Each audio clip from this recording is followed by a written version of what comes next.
What's good, peeps? Thanks as always for passing by the channel. Much appreciated. Hit that subscribe button if you guys are new. All right. Tyson Fury versus Jarrell Miller.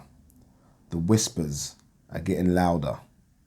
What a fucking punishment that would be for Jarrell Miller, right?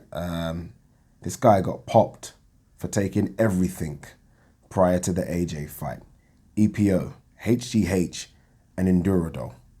And potentially, in his first fight back, he could fight A money fight, B, the lineal champion, and C, the ring recognized #1 in his first fight back for taking everything.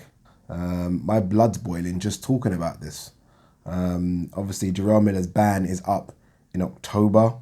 Tyson Fury wants to fight in and around October, November. Obviously, he has this fight planned or lined up or pre-signed with Deontay Wilder for the start of 2020. Deontay Wilder's got a fight with Luis Ortiz. So Tyson Fury wants to fight ideally October or November. And Jarrell Miller's obviously ban ends in October, so 2 + 2 = 4. It's not that easy for Jarrell Miller.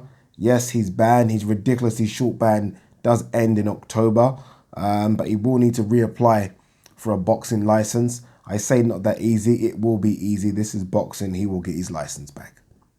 So regardless of whether or not it's Tyson Fury or anyone else, Jarrell Miller will be fighting again in October, right? He will fight immediately after that ban has ended. In fact, he might even hold a bloody press conference prior to the ban ending, knowing that his ban is ending.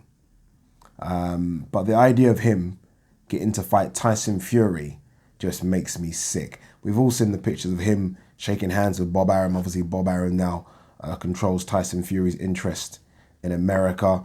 Dimitri Salita, the promoter for Jarrell Miller. Do you remember Dimitri Salita when he fought Amir Khan? I don't know if you guys remember that. Used to be a half-decent boxer. Well, anyway, Dimitri Salita's come out and said it will be a mega fight in America. They've already started to sell Frank Warren, who I don't even know what part Frank Warren plays in any of these guys' careers anymore. Carl Frampton, this is going off subject a bit, but Carl Frampton's fight got announced and Carl Frampton thanked Top Rank and MTK Global. Didn't even mention Frank Warren. So I think Frank Warren has almost signed with the devil with Bob Arum and he's losing all his talents anyway. But Frank Warren has come out, I think, on TalkSport and I think something in The Sun. He done an interview as well with IFL TV saying that it's not up to him. He doesn't impose the bans, which is true, by the way. I actually agree with him. And once a fighter is okay to fight, they're okay to fight. And that Tyson Fury, last time out, fought Tom Schwartz, an Englishman fighting a German in America. I don't know. I'm guessing the numbers weren't great. So ideally, they would want an American. And who better than a loud-mouthed, shit-talking American than Jarrell Miller? Right? I mean, who better? Who better? It's a risky fight for Fury. Don't get me wrong, Fury would win. But, I mean, if you've got a fight against Deontay Wilder lined up, you might not want to fight Jarrell Miller first. I mean, I don't know. I kind of feel like he might be forced to take a big name. He got a lot of stick for taking Tom Schwartz. He can't go down that route again. We are hearing things like Manuel Char and others, but I mean, if Jarrell Miller's an option, Bob Arum would take that option. Frank Warren would take that option.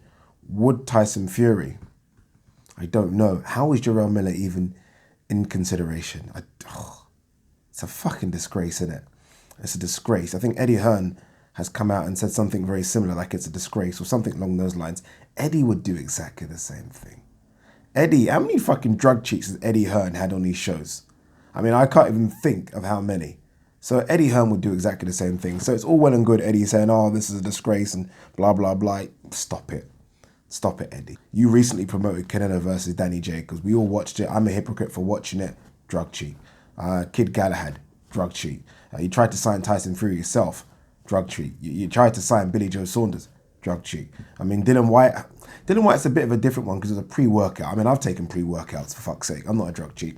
Who else? Lucas Brown. So they all do it. They all do it. I just want this guy's ban to be longer. I just want it to be longer. Yeah, it's just disappointing. But yeah, that's the whisper. The whispers are getting a lot louder, people. Initially, when Tyson Fury and Jarrell Miller met ringside after the Tom Schwartz fight, it was almost a case of, could happen. And now it's more like he's in the conversation, which is, for him, massive. Again, think of this if you're Jarrell Miller. You lost out on the AJ fight. You lost out on potentially, I don't know, $6 million or whatever it was. Your life is tumbling down, right? It's embarrassing. It's everything. Now, all of, when was the AJ fight supposed to be? June 1st. All of 4 or 5 weeks, you're out there, you're smiling, taking photos, you're doing interviews with people, you're laughing, you're joking, and now you're being linked with Tyson Fury's second fight under the ESPN Top Rank banner. Fuck me. Peace.